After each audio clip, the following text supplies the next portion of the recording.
खुलुमबाय फुंबिलिनि गोजोन हामलायनाय जासिबाय बाक्सा गेलबेजानिफ्राय फोसावजानाय बड'लेण्ड खौराङाव नोंथांखौ बरायबाय दिनैनि रादाबखौ फरायदों आं रमेन बर'आ दिनैनि गाहाय रादाबफोराव दङ मैया मोनाबिलियाव धमधमासि सिटुवानि बानजायनायाव बनजार हानजा सुरनाय बाक्सा जिल्लानि सिङाव थानाय मुसलपुर दखरानि दैदेननायाव मोनद' हारिनो एसटि होनायनि हेंथायै मैया मोनाबिलियाव बनजार हानजा सुरनाय हाबाफारिखौ खालामनाय जायो बर' सावथुननि मुंदांखा फावथिनागिरि बिशाल बसुमतारिया बे बुहुमाव गैलिया रायजो नाङै मोनद' हारिनो एसटि होनो नागिरनायनि गोख्रों हेंथा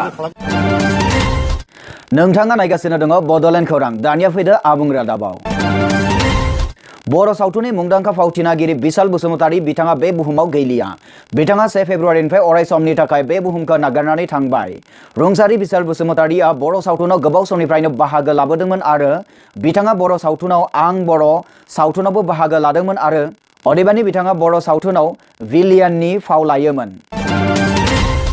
मैया मोनाबिलियाव धमधमासि सिटुवानि बानजायनायाव बनजार हानजा सुरनाय जों बे समाव धमधमानि एबसु अफिसाव दङ धमधमा आन्चलिक दुलाराय बर' फरायसा आफादनि अफिसाव दङ बेनिफ्राय दा बनजार रेलिखौ लानाय जादों गासिबो मावथिफारिया बिथांमोना नुजाफैबायानो आं दा बिथांमोनखौ आङो केमेरा पार्सनखौ दिन्थिनो थाखाय फोरमायदों नलबारि जिल्लानि सिङाव थानाय धमधमायाव मैया मोनाबिलिनि 6 रिंगायाव सिटुवानि बानजायनायाव मोनद' हारिनो एसटि होनो नागिरनायनि हेंथायै बनजार हानजा सुरनाय हाबाफारिया गोग्गोमैनो जानानै थाङो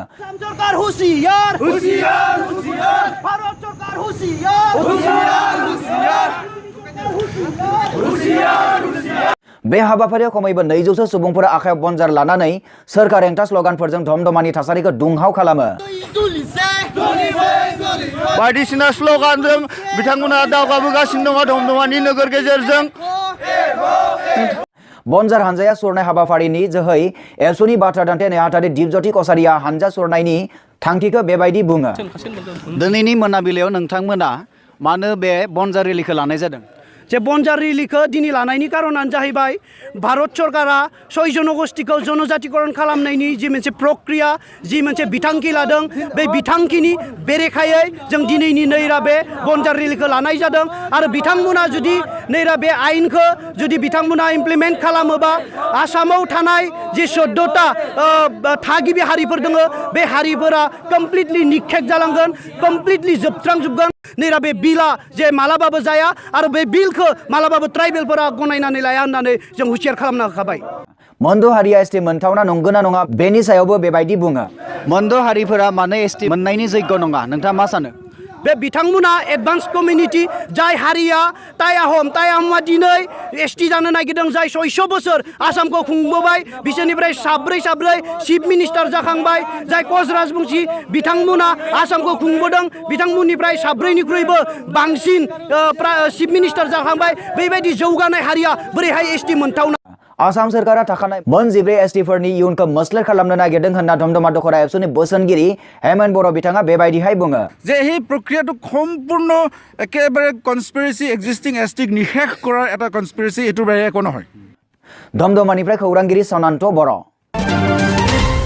बाक्सा जिल्लानि सिङाव थानाय मुसलपुर दखरानि दैदेननायाव मोनद' हारिनो एसटि होनायनि हेंथायै मैया मोनाबिलियाव बनजार हानजा सुरनाय हाबाफारिखौ खालामनाय जायो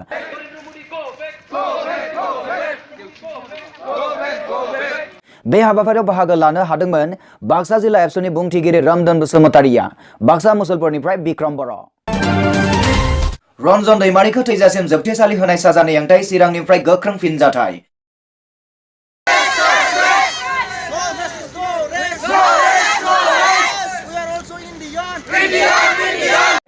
रन्जन दैमारिखौ दैजासिम जोबथेसालि होनाय साजाखौ बोखारनानै लाफिननांगौनि दाबियाव मैया मोनाबिलि 6 रिंगायाव चिरां कचकट्रा धुपगुरि गामियाव बनजार रेलिजों होसिख्रावनानै सिदोम थासारिखौ दुंखांहोयो बे हाबाफारियाव खमैबो 200 बर'फोरा बाहागो लानानै स्लगान होनानै रन्जन दैमारिखौ होनाय साजानि फारसे बेरेखा खालामनानै रायजो सोरखारनि फारसे गोख्रों फिनजाथाय हरदों चिरांनिफ्राय बुहुम बसुमतारि बाक्सा जिल्लानि रुपहि दखरा एबसु आरो सिटुवा मोनद' हारिनो एसटि होनो मोना होननानै हेंथा खालामनानै खौसे टर्च रेलि खालामदों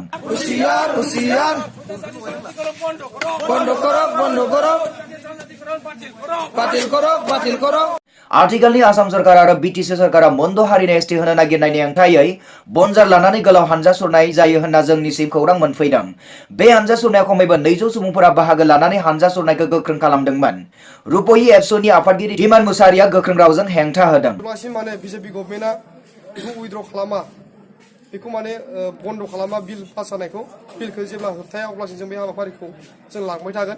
रुपहिनिफ्राय खौरांगिरि मनिल दैमारी। चिरां सिडलियावबो मोनद' हारिनो एसटि होनो नागिरनायनि हेंथायै बनजार रेलि। सिडली चिरां एबसुनि बानजायनायाव मैया मोनाबिलियाव बनजार रेलि खालामनानै मोनद' हारिनो एसटि होनो नागिरनायनि हेंथा खालामदों होनना जोंनिसिम खौरां मोनफैदों।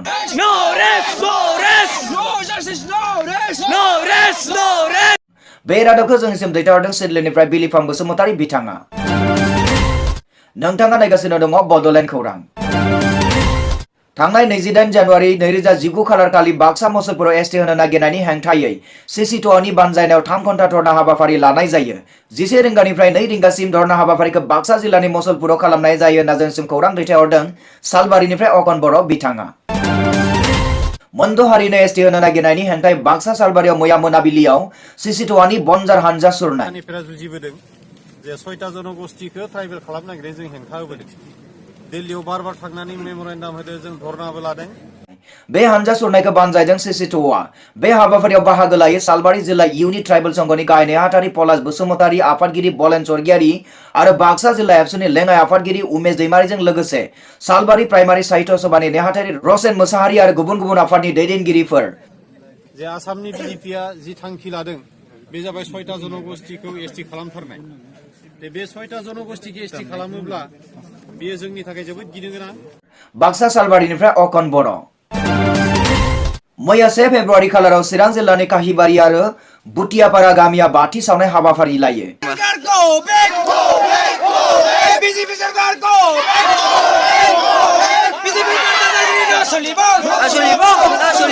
बड'लेण्ड दाबिनायजों लोब्बा लाखिनानै बे हाबाफारिखौ लानाय जायो होनना जोंनिसिम खौरां दैथायहरदों चिरांनिफ्राय गोमसार वारि बिथाङा। सालबारि जिल्ला इउपिपिएलनि सांग्रांथि मेल। सालबारि इउनाइटेड पिपल पार्टी लिबारेल राजखान्थि हान्जानि ब्लकनि दैदेनगिरिफोरा पालानसिगुरि गामिनि बड'लेण्डनि सायाव सांग्रांथि मेल खालामो आरो बड'लेण्डनि खोथाजों लोगोसे फैगौ 2020 मायथाइनि बिसायख'थियाव देरहाब्ला बड'लेण्ड जेंनानि सायाव खामानि मावगोन होननानै रायजो राजाफोरनि सिगाङाव फोरमायथियो। बेनि अनगायैबो आथिखालनि आसाम सोरखार आरो बिटिसि सोरखारनि बिपिएफ राजखान्थि हान्जाया मोनद' हारिनि एसटि होनो नागिरनायनि खोथाखौबो रायजोफोरनो खिन्थाहोयो। मख'जाथावदि इउपिपिएल राजखान्थि हान्जानि दैदेनगिरिफोरा रायजो राजाफोरनो खोन्थायोदि एसटि होयोब्ला बर'फोरनि मा खहा जागोन बेफोरनि सायाव गोथौयै फोरमायनानै पालसिगुरिनि रायजो राजाफोरनो फोरमायहोयो। रुपहिनिफ्राय खौरांगिरि मनिल दैमारी। जावलिया देवान प्राइमारि ट्राइबल संघ सिसि2नि बानजायनायाव बनजार रेलि। मैया थांनाय शुक्रबारनि मोनाबिलियाव आसाम नाङैनो बनजार रेलि खालामनायजों कयला मयलानि सीमा आनसलिक एबसुनि सिङाव जावलिया देवान प्राइमारि ट्राइबल संघ सिसि2नि बानजायनायाव बनजार रेलि खालामनाय जायो। मोनद' हारिनो ट्राइबेल होनो नाथाय जोङो माब्लाबा गनायनो हाया। बेयो जेब्ला जोंनि थांखिया जाफुंसारा अब्लासिम सिसि2नि बानजायनायजों जोंनि सोमावसारनाया जाबाय थागोन। बे रेलियाव बाहागो लानानै कयला मयलानि सतीश बसुमतारीया सोमावसारारि बिबुंथि होयो। बे हाबाफारियाव खमैबो 300 सुबुंफोरा बाहागो लायो। चिरांनिफ्राय रादाबगिरि पण्डित मोसाहारि। बाक्सा मेदागादआवबो बनजार रेलि। मैया मोनाबिलिनि 6 रिंगायाव मेदागाद एबसुआ मोनद' हारिनो एसटि होनायनि बेरेखायै मेदानिफ्राय शेरपा, बामुनपारा, बरकुसिजार आरो हारसा बरकुसिजारसिम बनजार लानानै हानजा सुरनाय हाबाफारिखौ लायो।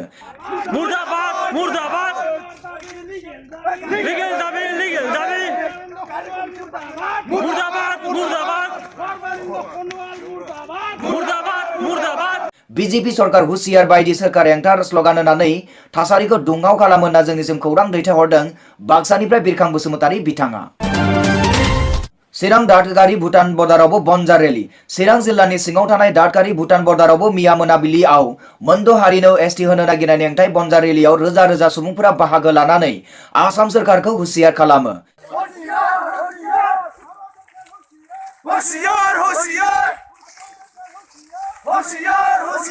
बे रादाबा जोंनिसिम सफैदों बाक्सा दातागुरिनिफ्राय। मैया एबसुनि बानजायनायाव मैदुफुलबारि गामिनि रायजो राजाफोरा खौसेयै मोनद' जनजातिफोरनि एसटि होनो मोनैनि थाखाय आरो बर' हारिनि एनडिएबि रन्जन दैमारीखौ जोबथेसालियाव थैजासिम जोबथेनानै दोननायखौ बोखांनानै लाफिननांगौ होननानै हेंथा होयो। 6टा जनगोष्ठीनि जोङो एसटि होनो हाया। जोंनो बड'लेण्डखौ नांगौ जेरैब्लाबो। जोंखौ सबखौनो आरो नासयनोसो बिसोरनो एसटि होनो नागिरदों।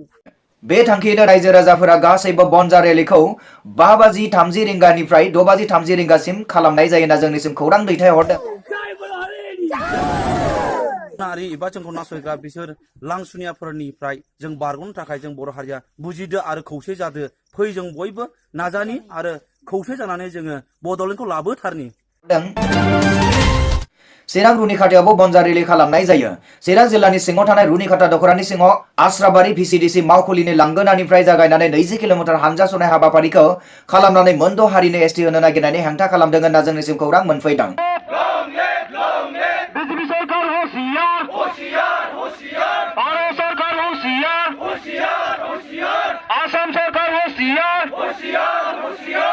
बे रादाबखौ जोंनिसिम दैथायहरदों चिरांनिफ्राय CC2 नि दैदेननायाव गामि अनसाय आफादनि आफादगिरि नेहाथारि रायजो राजानि दैदेननायाव मैया मोनाबिलियाव बनजार हानजा सुरनाय हाबाफारि